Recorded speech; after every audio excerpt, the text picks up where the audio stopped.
Graça, a gente tem estudado a teologia do pacto, que é basicamente a forma melhor de você entender a história da Bíblia como um todo. Como a história da Bíblia não é uma coletânea de episódios avulsos, de séries diferentes, mas é de fato uma história una sendo contada com a perspectiva antes mesmo que o mundo existisse.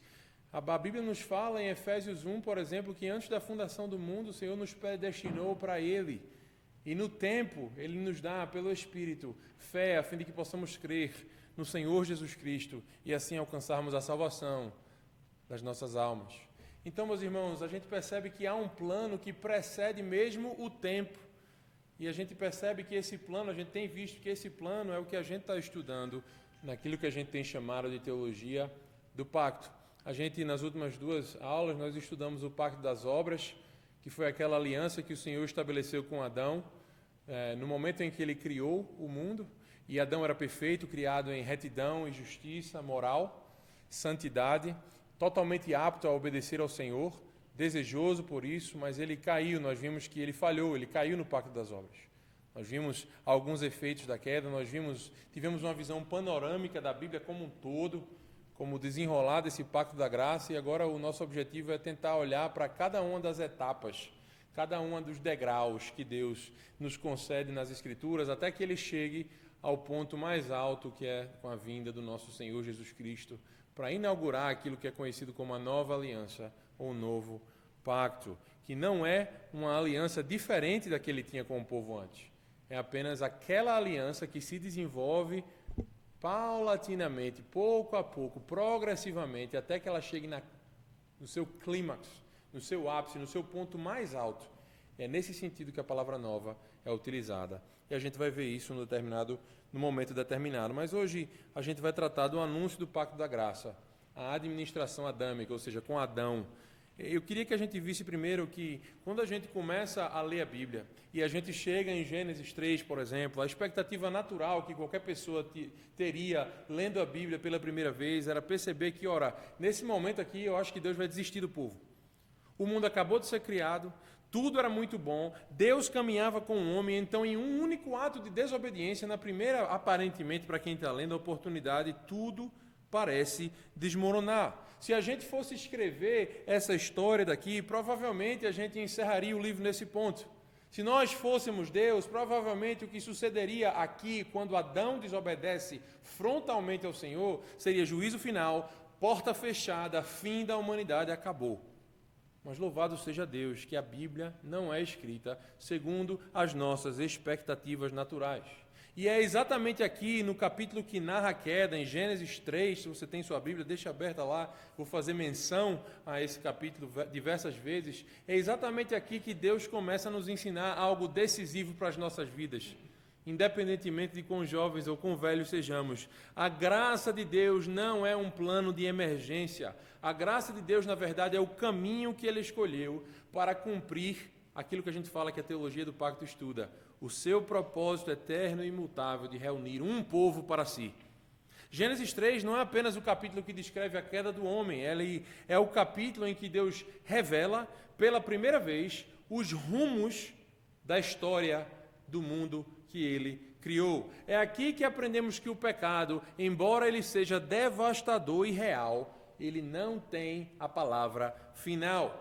Antes que o homem diga qualquer coisa, antes que ele possa oferecer arrependimento, antes que ele tente se justificar, Deus fala. E ao falar, Deus anuncia a redenção. Para a gente entender isso, nós precisamos ajustar algumas das nossas categorias. A Bíblia nos apresenta Deus não somente como um criador, indiferente à sua obra, mas como um Deus pactual, um Deus que se relaciona com o ser humano por meio desses pactos. Desde o início, a vida humana, ela não é neutra, ela não é autônoma. Essa ideia de autonomia é eu vou ser uma lei para mim mesmo, eu que determino o que é certo e o que é errado para mim. Desde a criação, a vida ela é vivida diante de Deus, sob a palavra de Deus, em um relacionamento definido tanto por promessas da parte do Senhor, como por responsabilidades para o ser humano. Portanto, lembre que quando nós falamos de pacto, nós estamos falando de algo profundamente relacional. Não pense apenas em um contrato de aluguel que você tem, que talvez você nunca nem tenha visto o dono daquele imóvel. Nós estamos falando de algo profundamente relacional, algo que envolve intimidade. Não se trata apenas de regras, mas de comunhão, não apenas de deveres, mas, como falei antes, de uma vida vivida diante de Deus. E é justamente por isso que a queda ela não foi uma simples falha. A queda ela foi uma ruptura pactual. A queda ela foi uma quebra de um relacionamento. A queda ela foi como alguém que você confiava te apunhala pelas costas. Ainda assim, e aqui está o espanto do texto bíblico, Deus não abandona aquele que tem a sua imagem, o homem. Deus não reinicia a criação do zero. Deus nem muda de plano. O que ele fez foi anunciar, no mesmo solo onde o pecado floresceu, a promessa da redenção. O que a gente vê nesse capítulo é que não há qualquer intervalo entre a queda, o pecado do homem, e a graça salvadora de Deus. Não existe um capítulo ou sequer um versículo de silêncio. Não há tempo de espera para que o homem prove que ele precisa de misericórdia. Meus irmãos, a graça, ela nasce no mesmo instante em que o pecado mata o homem. E isso muda completamente a forma como a gente vai ler a nossa Bíblia. Isso muda completamente a forma como nós vamos entender a vida cristã. Porque se a graça nasce ali, no momento mais escuro da história, ela não depende da nossa força. Ela não depende do nosso desempenho moral ou mesmo da nossa capacidade de nos recompor. A graça, ela depende exclusivamente da fidelidade de Deus ao seu próprio propósito. E muitas pessoas, às vezes, quando elas querem, de uma maneira irreverente, de uma maneira que revela o que o seu coração está em rebelião contra o Senhor, às vezes tentando provar o improvável, que é o fato de que Deus não existe. Eles diziam, se Deus é onipotente, ele pode criar uma pedra tão pesada que ele não pode levantar? Veja, isso é uma pergunta muito estúpida e talvez nós tenhamos oportunidade para tratar dela no futuro. Mas veja, se tem uma coisa que nós sabemos que Deus não pode fazer é ir de encontro a quem Ele é. E Ele é o Deus imutável e fiel. E a sua palavra vai se cumprir. Veja, ao longo dessa aula eu queria que a gente caminhasse por Gênesis 3 com esse olhar. Não apenas para vermos o que deu errado, mas também para a gente enxergar o que Deus começou a fazer aqui. Eu quero que vocês vejam como o pacto da graça é anunciado ali de forma embrionária, como um embriãozinho no ventre de uma mulher. Como o pecado é exposto em toda a sua gravidade e seriedade, e como Deus, de maneira soberana, estabelece o rumo da redenção que vai atravessar toda a história da Bíblia até chegar no Senhor Jesus Cristo. E à medida em que a gente avançar, uma verdade precisa nos acompanhar desde o início. O mesmo Deus que prometeu redenção, quando tudo parecia perdido, é o Deus que continua sustentando o seu povo hoje.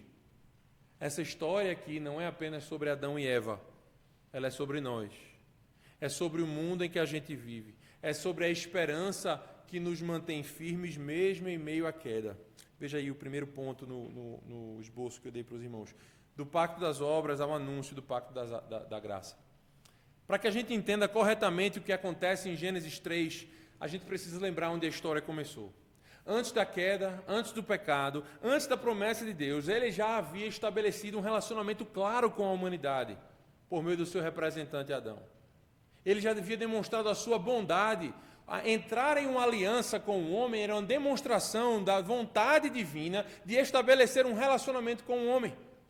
O homem não era apenas uma criação, como um relógio que o relojoeiro criou, deu corda e deixou funcionar. Ele desejava um relacionamento e ele haverá de ter esse relacionamento. A teologia reformada chama esse relacionamento inicial de pacto das obras, pacto que nós estudamos cuidadosamente em nossa série. A gente viu que esse nome às vezes soa estranho e até duro aos ouvidos modernos, pacto das obras, mas a realidade que nós vimos quando estudamos é exatamente a oposta. O pacto das obras não era frio, nem era impessoal. Ele era um pacto profundamente amoroso, generoso, caridoso. O fato de Deus querer se relacionar com o homem demonstra a distância que ele queria correr. Muitas vezes nós encontramos pessoas importantes, um presidente, um rei, uma rainha. Se ele for, muitas vezes, artistas ou mesmo influencers, mostrando a decadência da humanidade, ao meu ver. E aquela pessoa para falar com você, eu tiro uma foto com você, nossa, como aquela pessoa é humilde. Isso causa espanto às pessoas. Agora imagine o Criador de todo o universo olhar para algo que ele formou do barro e dizer, eu quero ter um relacionamento com você. Se isso não demonstrar bondade, graça, eu não sei o que haverá de mostrar. Veja, Deus cria o homem e o coloca no meio de um jardim cheio de provisão, cheio de dignidade, dá a ele propósito, trabalho, o sábado para o descanso, a mulher para a companhia. Veja, e o chama a viver em comunhão com ele. Adão não começa a história da humanidade tentando conquistar algo. Veja, meus irmãos, ele começa possuindo tudo o que ele precisa. Ele foi criado em conhecimento, em justiça e em santidade. Ele conhecia a Deus, ele vivia retamente diante dele, ele refletia a santidade de Deus, ele foi feito à imagem de Deus. Veja, o pacto não exigia que Adão subisse até o Senhor, exigia apenas que ele permanecesse onde o Senhor já o havia colocado. A obediência não era um fardo pesado. A obediência seria uma expressão natural de uma vida em comunhão com o Criador. Dentro daquele pacto havia mandamentos e responsabilidades reais. Mas sim, é importante a gente lembrar que esses mandamentos eles não eram arbitrários. Eles faziam sentido. Veja, eu como pai, ou qualquer pai no mundo, pode às vezes dar algumas ordens que parecem não fazer sentido, mas isso nunca acontece com Deus. Eles expressavam tais mandamentos, a ordem amorosa de Deus para a vida humana, veja, de uma maneira muito simples. Deus estava dizendo a Adão como viver plenamente. Veja, muitos de nós, principalmente jovens, e independentemente de qualquer idade que a gente tenha, a gente pensa, para que eu vim a esse mundo? Como é que eu posso usar todo o potencial que eu tenho? De que maneira eu posso viver de maneira plena? Veja, muitas vezes é importante a gente olhar o manual de instruções de um videogame, de um eletrônico que a gente queira montar, de qualquer coisa que seja. Será que não faz sentido a gente olhar aquele que te criou, aquele que te colocou junto, aquele que te montou, entender qual é o propósito dele para você? Deus, ele deu a Adão a receita para ele viver plenamente nos mandamentos. Nesses mandamentos havia um que atuava aquilo que a gente chamou de mandamento focal, no sentido de ali estava o foco, era ali que o foco do teste da obediência dele ia ser. E aquele era a proibição de comer da árvore do conhecimento do bem e do mal. Haviam outros mandamentos, a gente viu eles, mas esse era o foco do teste. Não porque aquele fruto, chamado de fruto do conhecimento do bem e do mal, fosse algo maligno, mas porque aquela ordem divina estava, estava concentrada a essência do pacto, a essência do relacionamento. Veja, quem é que irá definir o mal e o bem? Os irmãos vão estar falando de cosmovisão aqui na escola dominical. Quem é que define o mal e o bem? Aquilo era uma prerrogativa dos reis, de decidirem causas e dizer o que é bom e o que é ruim. O que Adão está tentando fazer aqui, o que estaria sendo feito ao comer daquele fruto, na verdade era, eu estou tentando ser uma lei para mim. Eu sou aquele que define o que é bom e o que é mal, não Deus. Obedecer, portanto, era confiar. Desobedecer seria buscar declarar independência. Independência. E nesse caso aqui não é independência ou morte, seria independência e morte. Isso nos ajuda a perceber algo essencial. Desde o início, o problema do pecado não foi curiosidade, não foi desejo por sabedoria, não foi somente apetites, paixões desordenadas. O problema do pecado foi: eu quero ter a palavra final. Eu que sei o que é bom para mim. Ninguém sabe. Eu sei. Deus não sabe. O pacto das obras colocava Adão diante de uma escolha relacional. Eu vou viver como uma criatura dependente ao Senhor, ou eu vou tentar ser uma lei para mim mesmo, ser autônomo? Portanto, quando a gente chega em Gênesis 3, o homem não apenas quebra uma regra. Veja só, ele não somente esqueceu de levantar a tampa do vaso. Ele não somente esqueceu de fechar a porta quando ele sair, de fechar uma gaveta após sair do quarto, ou tirar uma roupa de dentro da cômoda. que o homem fez, na verdade, ele quebrou um relacionamento. Quebrou um relacionamento. E o que talvez mais nos surpreenda é o que Deus faz em seguida. O que é que você espera quando alguém te machuca em um nível tão profundo? No mínimo, você se retira, se você não faz algo pior. Deus nem se retira. Você quer abandona a sua criação. Deus não suspende o seu propósito eterno. Pelo contrário, no mesmo cenário em que o pacto das obras é quebrado, Deus anuncia o pacto da graça. Não há intervalo entre um e outro. Não há um período de terra de ninguém, sem aliança, sem pacto na história da redenção. A queda ela não cria um vazio que Deus vai precisar preencher depois quando Jesus vier. Desde a eternidade, Deus já havia determinado que naquele momento específico da história, quando a humanidade caísse, Ele iria revelar o seu plano gracioso.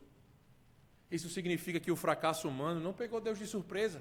Deus não foi forçado a improvisar naquele momento. O que a gente vê em Gênesis 3 é a revelação no tempo daquilo que já havia sido determinado naquilo que chamamos em nossa primeira aula de Pacto da Redenção. O conselho eterno da Trindade. Aqui a gente precisa manter essa ideia em mente. Deus ele não muda o seu plano. Ele avança o seu plano original. O objetivo de Deus desde o início era que o ser humano vivesse em comunhão com Ele, que o ser humano refletisse a sua glória e governasse a criação como representante divino. O seu pacto da graça, ele não abandona esse objetivo, ele restaura, ele possibilita que esse objetivo venha a acontecer. Por isso, mesmo após a queda, o ser humano continua responsável por aquilo que chamamos em um estudo passado, das ordenanças da criação, o trabalho, o casamento e o descanso daquele mesmo trabalho com vistas a vir adorar ao Senhor, com o povo do Senhor. A imagem de Deus não é destruída totalmente, embora seja fatalmente distorcida. A vida continua sendo vivida diante de Deus. Deus não mudou o seu propósito final. Ele apenas demonstrou o caminho que haveríamos de trilhar para chegar naquele propósito. Agora, existe uma barreira real entre Deus e o homem. Uma barreira que o homem, nenhum de vocês, nem eu, podemos remover, porque o pecado criou uma separação intransponível que não podemos pular. E é exatamente nesse ponto que a graça se torna necessária. Não como um complemento à nossa obediência, mas como a única esperança que temos de redenção, de sermos salvos. Toda a história da Bíblia encontra a sua chave aqui. O que é que uma chave serve? Para abrir algo, para que você possa ver o que é que tem dentro. Isso aqui serve como uma chave no sentido de que vai fazer você abrir o seu entendimento a respeito das histórias bíblicas, a fim de que você possa entendê-las em seu contexto maior. O restante da Bíblia não é uma coleção de histórias desconectadas, como falei no começo, mas o desdobramento progressivo, pouco a pouco, desse anúncio inicial, que a gente vê especificamente em Gênesis 3,15. À medida em que a história avança, o pacto da graça vai sendo administrado de diversas maneiras, mas sempre visando ao mesmo propósito: comunhão com Deus, por meio de um Redentor prometido. Talvez a gente possa pensar assim: a substância, a essência do pacto da graça sempre foi a mesma: Jesus Cristo. O que muda ao longo da história são as formas pelas quais Deus oferece Cristo, a essência, a substância do pacto da graça ao seu povo. Veja, é como você vai numa sorveteria, o sorvete ele é o mesmo. Você pode pegar numa casquinha, num copo, num pedaço de biscoito, em várias formas diferentes. Dentro de um pão, o que quer que o pessoal invente hoje. Existem várias formas de apresentar aquela coisa que se chama sorvete a você e colocar aí para você comer. Mas no final de tudo, a essência da coisa é o sorvete. É aquilo que importa. Essas administrações que a gente vê em Adão, em Noé, em Abraão, em Moisés, em Davi, culminando em Cristo, são formas diferentes de revelar Cristo, de mostrá-lo a você, progressivamente, de maneira mais clara, até que ele venha. Até que ele venha. E ele veio. Louvado seja o Senhor. E tudo começa aqui, no capítulo 3 da Bíblia. Antes de sacrifícios, antes de sacerdócio, dos sacerdotes, antes da lei de Moisés, antes mesmo de Israel existir como nação. Aqui, no início de tudo, Deus já dizia: eu vou restaurar o que foi perdido. Essa verdade precisa alcançar o nosso coração, meus irmãos. Muitos cristãos vivem como se Deus tivesse tolerado a queda e depois, com muita relutância, tivesse concedido graça. Mas Gênesis 3 nos mostra algo bem diferente. A graça não é relutante. A graça, ela é imediata, ela é soberana, ela é determinada. Deus não esperou o homem mostrar sinais de arrependimento. Ele falou primeiro, ele prometeu primeiro, ele agiu primeiro, e isso nos prepara para o que a gente vai ver a seguir. Para compreender a beleza dessa promessa, a gente precisa encarar com seriedade o que é o pecado. A realidade dele é exatamente isso que eu quero voltar a atenção de vocês agora, para o ponto aqui, o pecado como traição cósmica. Veja, para que a gente sinta o peso real da graça anunciada em Gênesis 3,15, eu queria que vocês encarassem com honestidade o cenário moral e espiritual no qual essas palavras de Gênesis 3,15 foram proferidas. Veja, a Escritura não suaviza o pecado, como a gente faz normalmente. Pelo contrário, ela expõe o que o pecado é em toda a sua gravidade. Em Gênesis 3, o pecado não é apresentado apenas como mera desobediência. Ele é apresentado como traição pactual. Uma traição de proporções cósmicas. Em Gênesis 3, de 1 a 5, por exemplo, perceba, Satanás ele não começa com um convite direto à rebeldia. Ei, vamos nos rebelar contra o Senhor. Gênesis 3, 1 a 5 começa com uma distorção. Satanás ele distorce as palavras de Deus. E com isso ele distorce o caráter de Deus. Veja, a estratégia dele é antiga e é extremamente eficaz. Quando a serpente diz assim, é assim, foi assim que Deus disse? Ele não está apenas questionando o mandamento específico, ele está questionando o propósito do pacto e o caráter de Deus.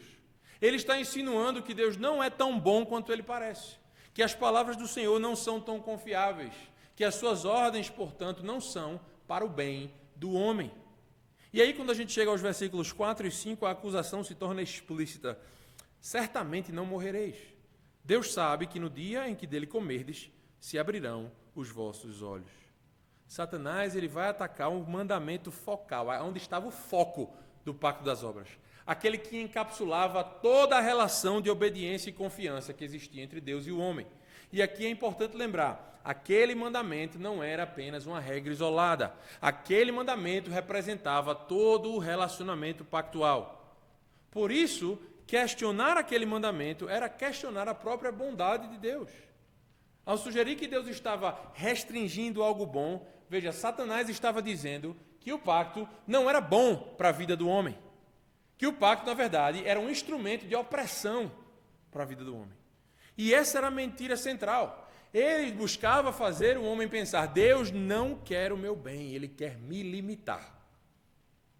E essa mentira não ficou presa lá no Éden. Ela continua ecoando até hoje. Ela aparece quando a gente pensa assim, ora, se eu obedecer a Deus nessa área aqui, eu vou perder algo muito importante na minha vida. Ora, se eu desobedecer aqui, Deus, claro que Deus vai entender. Isso não é algo tão sério, afinal de contas. Veja, outras pessoas estão fazendo isso. E parece que está tudo bem com elas. Eu mereço essa indulgência, eu mereço dar uma pecadinha aqui, afinal de contas, meu dia foi terrível. Eu já vivi, já sofri muito nessa vida. Meus irmãos, sempre que a gente enxerga a vontade de Deus como um obstáculo à nossa alegria, a gente está repetindo a mesma acusação feita pela serpente. O pecado, ele ainda se veste da mesma narrativa. Deus é o teu adversário, não o teu bondoso Pai. É isso que está por trás do nosso desejo de pecar muitas vezes. Em Gênesis 3 e 6, a gente vê o resultado dessa distorção. Veja só, Satanás tentou dessa forma, atacou dessa forma, e veja como a mente da mulher já começou a pensar um pouco diferente. Vendo a mulher que a árvore era boa para se comer, agradável aos olhos e desejável para dar entendimento. O texto revela a progressão interna, no coração, na mente do pecado. O pecado ele começa com sugestões ao teu coração, que passam para os teus desejos e culminam finalmente na tua ação. Mas então vem uma frase devastadora. Ela comeu e deu também ao seu marido Adão, e ele comeu. Moisés acrescenta um detalhe crucial, que ele estava com ela. Adão estava ali. Ele não chega depois. Ele não ouve a história de segunda mão. Ele presencia tudo. E aqui o peso do pecado se aprofunda ainda mais, porque o apóstolo Paulo, lá em 1 Timóteo capítulo 2, versículo 14, vai lançar luz sobre esse momento ao dizer que Adão não foi enganado. Adão comeu sabendo exatamente o que ele estava fazendo, e isso muda completamente a nossa compreensão do pecado. Adão não simplesmente tropeçou, Adão não simplesmente foi iludido, ele escolheu pecar. E essa escolha revela o coração do pecado. Eu digo mais uma vez, o pecado não é um escorregão, pecado é uma traição.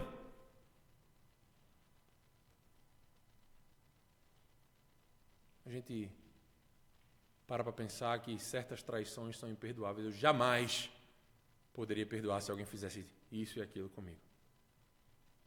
Veja o que Deus perdoa. Adão sabia quem Deus era, meus irmãos. Ele sabia, melhor do que eu e do que você, que Deus havia dito. Ele sabia o que estava em jogo e ainda assim ele escolheu alinhar-se à palavra da serpente em vez da palavra do Criador. Por isso, reduzir o pecado a uma mera quebra de regras é insuficiente. É por isso que a disciplina é algo essencial ao pecador, por exemplo. Muitas vezes até se afastado da ceia. Veja, é por isso que tomar a ceia do Senhor indevidamente traz juízo, porque aquilo que é o Deus Santo, ele não pode se relacionar com um pecado que não foi tratado. O pecado é sim transgressão da lei, mas antes disso ele é uma rejeição pessoal de Deus. Eu estou dizendo, eu não me importo com o que Deus pensa. Ele é uma decisão do coração de dizer, eu sei escolher melhor do que Deus. Por isso eu vou escolher isso aqui. No contexto de Gênesis 1 a 3, isso se torna ainda mais grave. Veja, Deus não está lidando com um estranho. Ele está lidando com um filho pactual, que Deus havia concedido vida, dignidade e missão. Então, comer daquele fruto foi um ato de infidelidade relacional. E isso precisa tocar o nosso coração. Porque é muito comum falarmos e tratarmos o pecado em termos muito abstratos. Foi uma bobagem, isso foi uma besteira que eu fiz. Queridos irmãos, quando a gente escolhe o orgulho em vez da humildade, quando a gente escolhe o ressentimento em vez do perdão, quando a gente escolhe a impureza ao invés da santidade, a mentira ao invés da verdade, esses não são apenas momentos de fraqueza, por assim dizer. São momentos em que o teu coração está dizendo, eu prefiro isso a Deus. É por isso que o pecado sempre deixa um rastro de frieza espiritual. O pecado ele não somente nos torna culpados, mas nos afasta de Deus. Ele rompe a comunhão, ele faz com que a gente queira se esconder de Deus, assim como Adão e Eva se esconderam. Veja, não é que se você de fato foi feito filho de Deus, você sim pode pecar, mas você vai voltar ao Senhor. Mas acontece que muitas vezes quando pecamos, ainda que sejamos crentes, ainda que nada possa nos separar do Senhor que nos salvou de uma vez por todas, quando nós pecamos, pense na sua vida, fica mais difícil de orar ou não fica? Fica mais difícil de vir sentar na igreja ou não fica? Por que isso? Porque a gente sente aquela traição que a gente cometeu contra o Senhor. Quando a gente fala mal de alguém e a gente encontra com aquela pessoa, já pensou se está falando mal de alguém, de maneira pecaminosa mesmo. E aí aquela pessoa chega, na hora que você terminou de falar, cara, você fica sem graça. É mais ou menos isso em um grau muito mais elevado, meus irmãos. Tudo isso nos mostra, meus irmãos, que a humanidade na queda não simplesmente cometeu um descuido, a Bíblia descreve uma humanidade que traiu ao Senhor. E é exatamente nesse cenário de traição que Deus fala palavras de promessa. Veja só que interessante. Quanto mais preto for o pano de fundo, mais brilhantemente algo vai brilhar. É contra a escuridão do pecado que a luz de Gênesis 3,15 brilha com ainda mais intensidade. Irmãos, para percebermos quão magnífica é a beleza da graça, a gente precisa sentir o peso da traição que é o pecado. E é por isso que agora eu queria levar a gente a considerar não só a natureza do pecado, mas também a profundidade e o seu poder, antes da gente ouvir um anúncio explícito da esperança. Veja a profundidade e o poder do pecado. Agora que a gente enxerga o caráter do pecado, eu queria que vocês vissem a sua profundidade como traição, eu queria que vocês enxergassem a sua profundidade e o seu poder. Gênesis 3 não nos apresenta algo superficial, o pecado como sendo algo facilmente corrigível, ele revela uma realidade muito mais sombria. O pecado é profundo, é abrangente e é devastador. Perceba algo fundamental aqui. Não havia nenhuma circunstância externa que explicasse ou justificasse o pecado de Adão, nem externa, nem interna. ele foi criado em retidão, justiça e santidade. Ele não estava faminto, ele não estava cansado, ele não estava oprimido, ele não estava confuso, ele não vivia em um mundo quebrado, ele vivia no paraíso. Isso nos impede de reduzir o pecado a um simples problema ambiental ou psicológico, como a gente tenta fazer com a gente às vezes. Adão peca em plena posse das suas faculdades. Ele peca por entendimento, por liberdade, por consciência. Isso nos força a reconhecer que o pecado, ele não surge apenas quando as condições são ruins. Ele brota do coração humano quando este se afasta de Deus. A Escritura descreve Adão como alguém criado em conhecimento, justiça e santidade. E ainda assim, ele caiu. E a gente pensa que a gente pode brincar com o pecado. Isso nos ensina que o pecado possui um poder de sedução gigantesco. O pecado ele promete autonomia, controle e autossuficiência, mesmo quando tudo isso já tinha sido dado a Adão. O fato é que muitos acreditam que eles cairiam menos se tivessem mais informações, mais disciplina, força de vontade, ou mesmo se vivessem em melhores circunstâncias. Mas Gênesis 3 desmonta essa ilusão. O problema do pecado não é nenhuma ausência, não é ausência de nada. O problema do pecado é um desvio no coração. O texto de Gênesis 3,6 descreve o fruto como bom para comer, agradável aos olhos e desejável para dar entendimento. Essas três descrições revelam como ele atua. Ele se apresenta como algo legítimo, como algo belo, como algo promissor. O pecado raramente se apresenta como destruição, ele se apresenta como uma oportunidade. E é por isso que ele é tão perigoso. O pecado oferece sabedoria sem Deus. O pecado oferece prazer sem limite. O pecado oferece autonomia sem responsabilidade. Ele promete vida, mas entrega a morte. Ele não nos chama a abandonar a Deus de uma vez, meus irmãos. Ele nos convida apenas a reajustar um pouquinho a nossa confiança. E é essa dinâmica muito enganosa que a gente ainda se depara hoje em dia. O pecado nos diz que podemos redefinir aquilo que é certo e o que é errado conforme as nossas experiências, emoções ou contextos. Ele nos diz que obedecer a Deus é opcional, quando os custos vão parecer altos demais. Ele nos convida a sermos os árbitros das nossas próprias vidas. Mas Gênesis 3 também nos mostra algo mais sério, a rapidez da queda. A rapidez da queda. Não há um processo de decadência gradual. Um ato de desobediência suficiente para quebrar a comunhão com Deus. Isso nos lembra que o pecado não é algo trivial. Ele rompe imediatamente aquilo que Deus havia estabelecido. E veja, o resultado é visível na passagem de vergonha, medo, culpa e fuga. Adão e Eva se escondem, eles tentam se cobrir, eles passam a temer a presença daqueles que antes era sua fonte de alegria. O pecado não apenas muda o que fazemos, mas também muda como nos relacionamos com Deus. E aqui a gente percebe outro aspecto da profundidade do pecado. Ele nos torna incapazes de nos restaurar. As folhas da figueira ali na passagem representam todos os nossos esforços humanos para lidar com a nossa culpa. Tentamos compensar, justificar, minimizar ou comparar a gente com os outros. Tem gente pior do que eu. Mas nada disso restaura a comunhão. E essa nossa incapacidade é crucial para a gente entender o caráter do pacto da graça. Porque se o pecado pudesse ser resolvido por meio de esforço humano, não haveria necessidade, de uma promessa divina. Mas Gênesis 3 deixa claro, o homem não tem como voltar para Deus por conta própria. E ainda mais, o pecado não apenas afeta o indivíduo, afeta toda a criação. A terra é amaldiçoada, o trabalho se torna penoso, aqui na passagem, o relacionamento entre homem e mulher marcado por tensões. O pecado introduz desordem em todas as esferas da vida. E isso nos ajuda a entender porque o Evangelho não é apenas sobre perdão individual, ele é sobre restauração cósmica. O problema da queda é amplo, por isso a graça precisará ser igualmente abrangente. Diante disso, meus irmãos, a gente precisa aplicar essa verdade com honestidade. Muitos cristãos subestimam o pecado porque já se acostumaram com ele. Começam a chamar de luta, eu estou lutando com esse pecado ainda. É difícil. Aquilo que se tornou tolerância. Chamam de fraqueza aquilo que é simplesmente uma escolha repetida. Esse é meu ponto fraco. Gênesis 3 nos chama a parar de suavizar aquilo que Deus chama de morte. Ao mesmo tempo, essa visão profunda do pecado não deve nos levar ao desespero, mas deve nos levar a uma dependência ainda mais profunda do Senhor. Se o pecado é poderoso, a gente precisa de uma graça ainda mais poderosa. E é exatamente isso que começa a surgir aqui no texto. Quanto mais profundamente entendermos a queda, melhor entenderemos e enxergaremos a graça como ela é.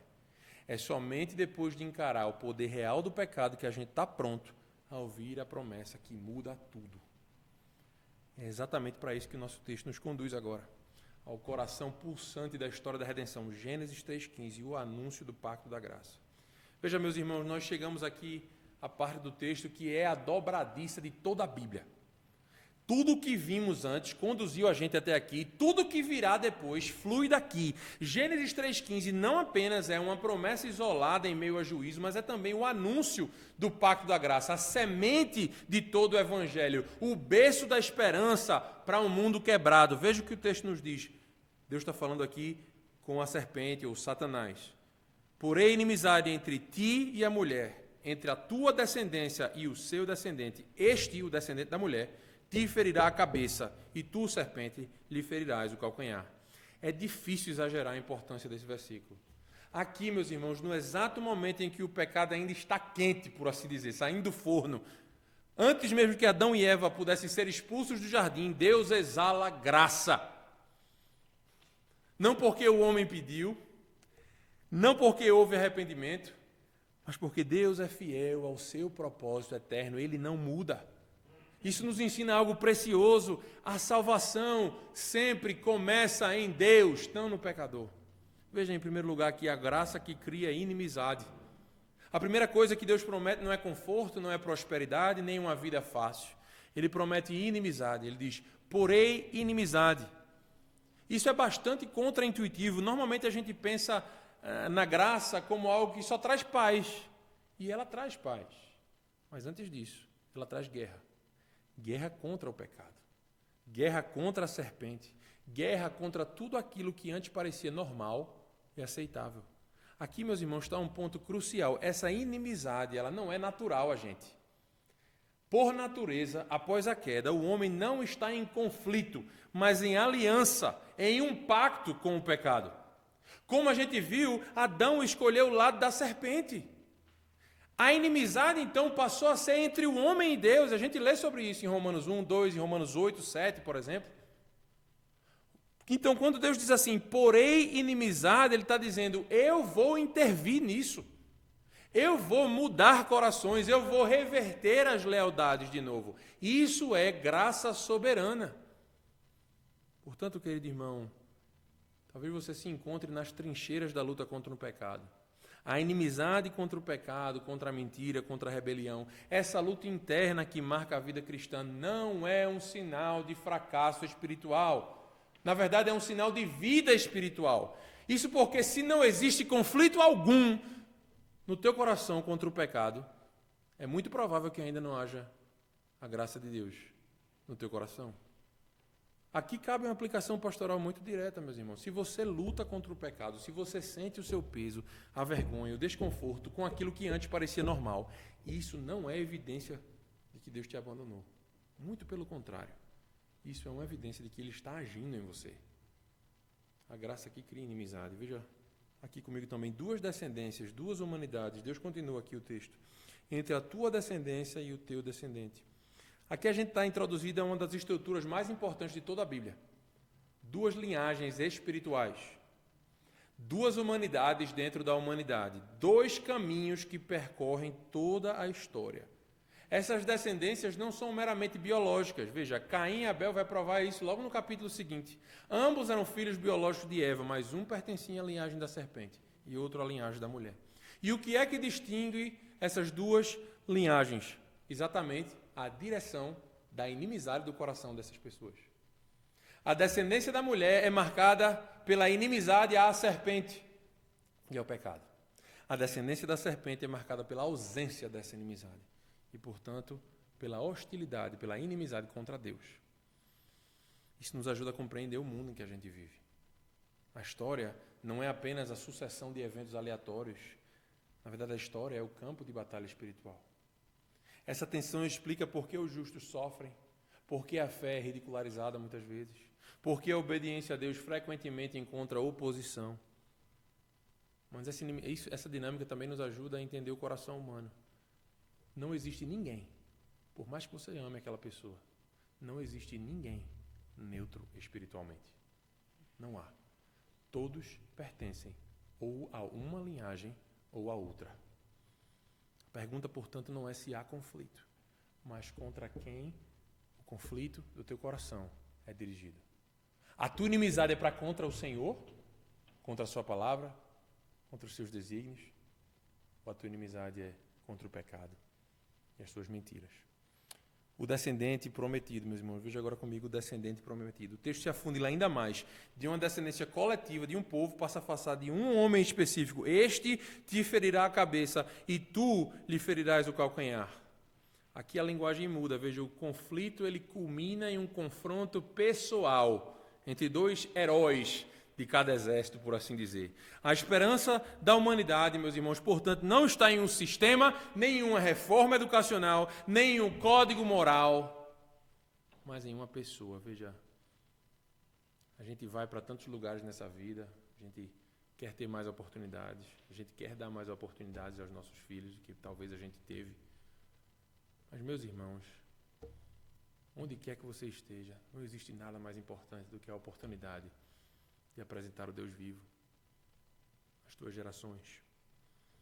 A esperança da humanidade não está em um sistema, em um país próspero, em um código moral, em uma reforma social, em uma boa educação, mas em uma pessoa, Ferir a cabeça aqui é a linguagem da derrota definitiva. Ferir o calcanhar indica sofrimento real, mas não sofrimento final. O Redentor não alcançará a vitória fugindo da dor, mas passando por ela. O Novo Testamento não nos deixa em dúvida quanto à identidade desse descendente. O autor aos Hebreus, no capítulo 2, versículo 14, afirma o seguinte: visto, pois, que os filhos têm participação comum de carne e sangue, destes também ele, Jesus, igualmente participou, para que por sua morte destruísse aquele que tem o poder da morte, a saber, o diabo ou a serpente. A cruz não foi um acidente. A cruz ela já estava prevista aqui. O calcanhar ferido remetia ao sofrimento real do Senhor Jesus Cristo. E a cabeça esmagada apontava para a derrota definitiva de Satanás e do seu plano para destruir o propósito eterno que Deus tem de ter um povo para si. Veja, meus irmãos, o Evangelho aqui, antes mesmo do Éden ser fechado.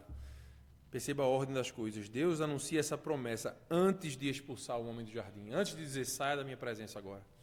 A graça de Deus precede o exílio. A esperança vem antes das consequências plenas. E isso nos ensina algo precioso. Deus nunca revela a gravidade do pecado sem ao mesmo tempo apontar para a suficiência da sua graça. Ele não apenas é como um médico que nos dá um diagnóstico, mas não tem solução. Meu irmão, eu não sei o que fazer, meu amigo. Não tem cura essa doença. Deus nos oferece uma promessa. E mais, meus irmãos, Adão e Eva creram nessa promessa, creram no Evangelho, colocado ali de uma maneira muito ainda incipiente, muito inicial, não muito clara como nós temos, mas eles creram. E qual é a evidência que a gente tem aqui no texto que eles creram? Adão muda o nome da mulher, de mulher para Eva. Se você reparar bem, no começo do texto, o nome dela não é Eva, passa a ser Eva, que significa mãe dos viventes. Mãe dos viventes, Gênesis 3:20. Isso é um ato de fé. Em um mundo agora dominado pela morte, Adão crê na promessa que Deus faz por vida. Eles não conheciam o nome Jesus como nós conhecemos, mas eles criam no descendente prometido. E isso é suficiente. Crer em Jesus, prometido ou vindo, sempre foi suficiente. O pacto da graça, desde o seu anúncio, tem Jesus Cristo como sua substância. Adão e Eva foram salvos pela fé somente, pela graça somente, em Cristo somente. O que cada administração pactual irá fazer é conduzir o plano de Deus até o seu ponto mais claro na nova aliança com a vida em Jesus, naquilo que as Escrituras chamam da plenitude dos tempos. Meus irmãos, a última coisa aqui nesse ponto que eu queria que vocês vissem era a graça que sustenta a luta. Gênesis 3,15 nos ensina que a vida cristã não é marcada pela ausência de conflito, como a gente já viu, mas ela é marcada pela inimizade contínua ao pecado. até a consumação de todas as coisas, com a inauguração dos novos céus e da nova terra, haverá luta. A luta é, paradoxalmente, essa palavra paradoxalmente fala de algo que parece ser contraditório, mas não é. Paradoxalmente, essa luta é um dom, um presente da graça. Quando essa luta cessa, é porque a gente fez as pazes com o pecado e tem algo errado. Mas quando essa luta continua, eu não estou dizendo que você precisa estar depressivo, mas estou dizendo que você precisa estar consciente e buscando no Espírito purificação de todos os teus pecados. Quando a luta continua, mesmo quando a gente cai, mesmo quando a gente se arrepende, mesmo quando a gente reconhece quão dependente eu sou de Deus, depois de tantos anos eu não acredito. Quando essa luta continua, meus irmãos, eu queria que vocês soubessem, isso é um sinal que vocês pertencem à descendência da mulher. A promessa permanece e o mal não terá a palavra final. Meu irmão, minha irmã, deixa eu lhe perguntar uma coisa muito francamente. Quando você peca, o que é que lhe incomoda mais? Se alguém vai descobrir ou se você traiu ao Senhor? O que é que lhe incomoda mais? Eu acho que isso é um termômetro muito bom para ver a temperatura do teu coração. Muitas vezes a gente se incomoda mais de alguém ver que a gente está pecando. Por isso que a gente não está nem aí. Desde que a gente possa fazer alguma coisa escondida no celular ou no nosso quarto, ou sei lá, ninguém precisa ver, mas eu estou mais preocupado, eu fico mais nervoso, eu fico mais tenso com a possibilidade de um irmão ou irmã na igreja saber que eu pequei. Meu irmão, deixa eu lhe dizer uma coisa, Deus está vendo você o tempo todo. Não se esqueça disso, não. Não se esqueça disso. Mas ainda assim, meus irmãos, a promessa permanece. O mal não terá a palavra final, o inimigo haverá de ser derrotado e já foi. E a vitória não depende da força da nossa fé, mas da fidelidade do nosso Deus. Veja, uma fezinha do tamanho de mostarda, sendo fé verdadeira, está ali porque foi dada a você. Porque foi dada a você por Deus. Aqui, meus irmãos, nesse texto, no berço da história, Deus já havia decidido, a minha graça vencerá. A minha graça produzirá pessoas, um povo mais que vencedor. Cristo, o pacto da redenção e a unidade da história da salvação. Nosso último ponto, eu acho que quando a gente ouve Gênesis 3,15, a gente para pensar como é que isso vai se manter unido durante tantos séculos, milênios na história.